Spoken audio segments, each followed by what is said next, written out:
One of my most watched videos is my beginner's guide to oils. And I recently got a comment asking how to tackle painting something really tiny with oils. To be perfectly honest, I will not be using oils exclusively on this mini, but for the most part and for the largest portion of this mini and this paint job, I will be relying on them. Let's get into it and you'll see what I mean. If you haven't seen this mini before, it's probably because they are so freaking tiny. All jokes aside, look at this thing. It's super small. They were a part of a Kickstarter run by Terrible Kid Stuff, and I got asked if I would like to paint one for a guy on my Discord server.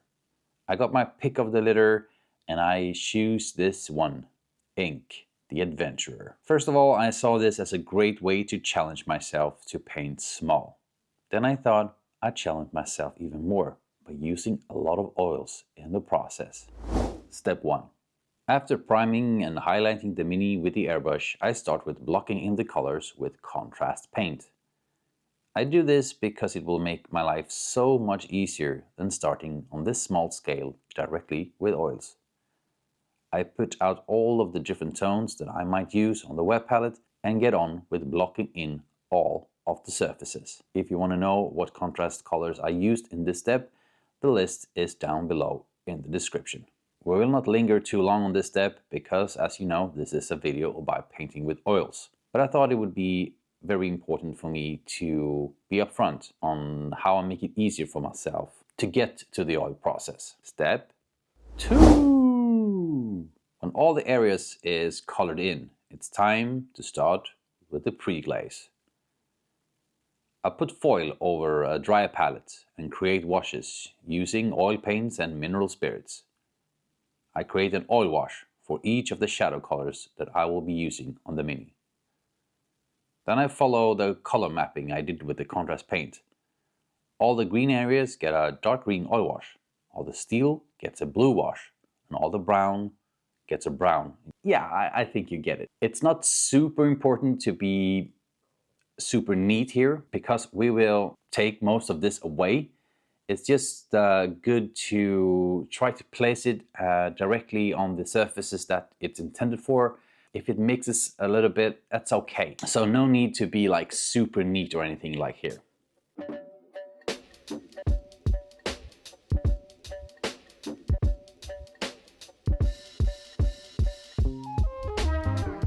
As you see here, it kind of looks like a mess, but that's how it's supposed to look. You'll see what happens when we take it all off and what we can do from there. My favorite color here is the Indigo, the blue wash that I'm using for the steel.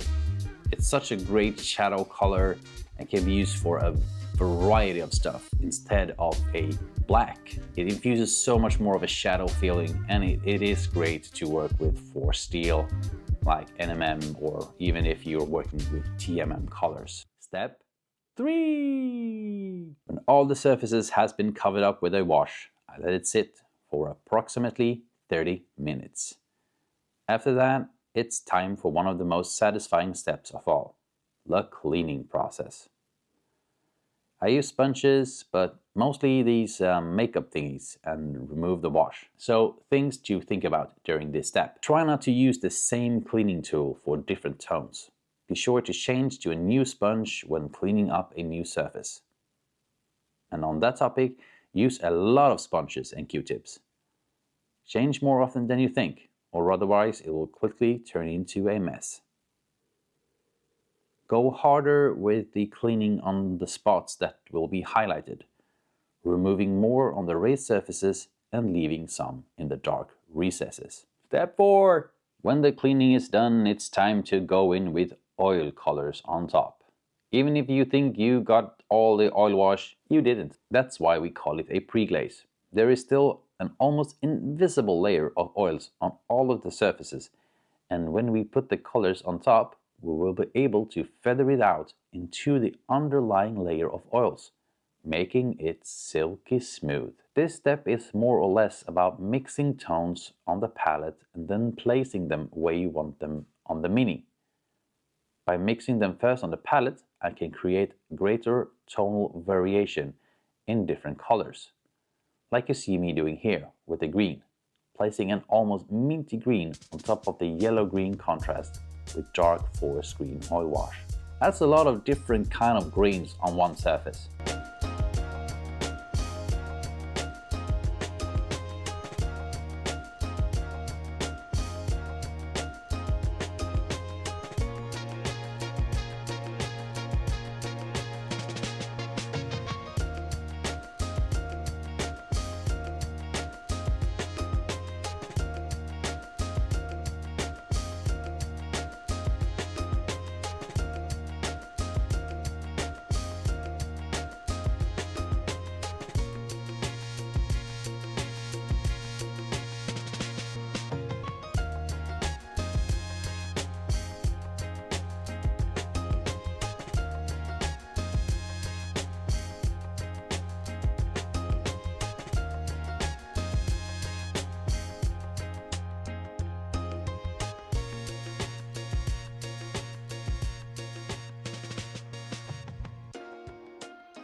Step 5. In this step we change the brush to the blending brush. This is not a different kind of brush, but in my case it's actually the same exact kind of brush. The only difference here is that I won't let this touch the white spirit. Instead, I will clean it on a paper. I grab the edges of the placed color in the previous step and then I just feather it out. In some cases I stab lightly at the area for the same kind of result.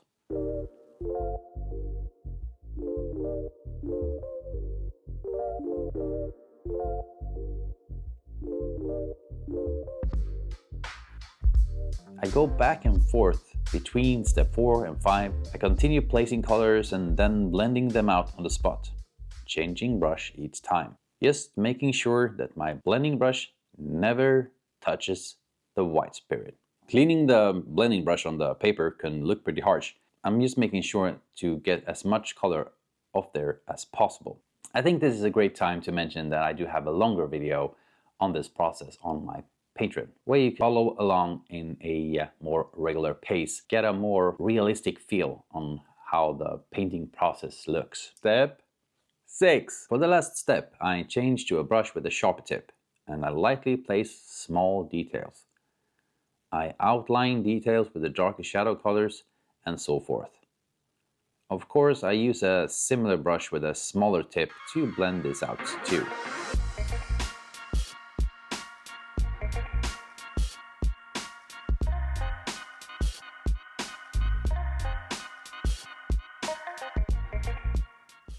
And this was the end of how it looked after all the oil work.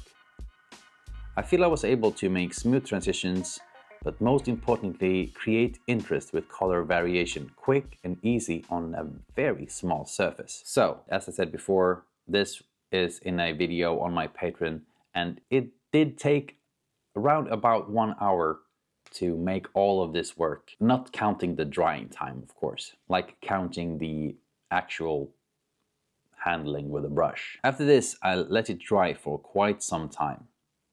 I used a very small amount of oil colors when painting, but I wanted to make sure that everything was dried before painting the last details with acrylics.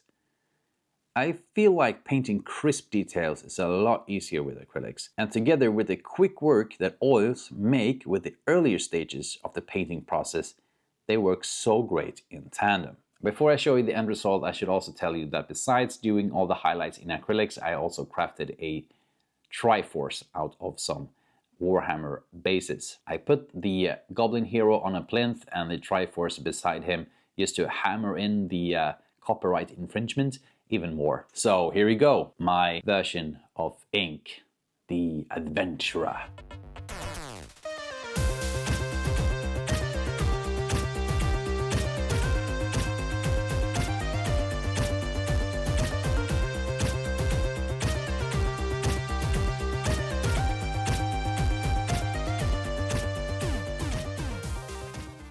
Hope you liked the result as much as I liked painting this little fella. As I said before, there is a longer version on the painting process on my Patreon if you want to nerd out more with oils. And with that, I want to thank my dear patrons for sticking around and spurring me on. And that's it for this time, you guys. Peter and Wiley out. Bye!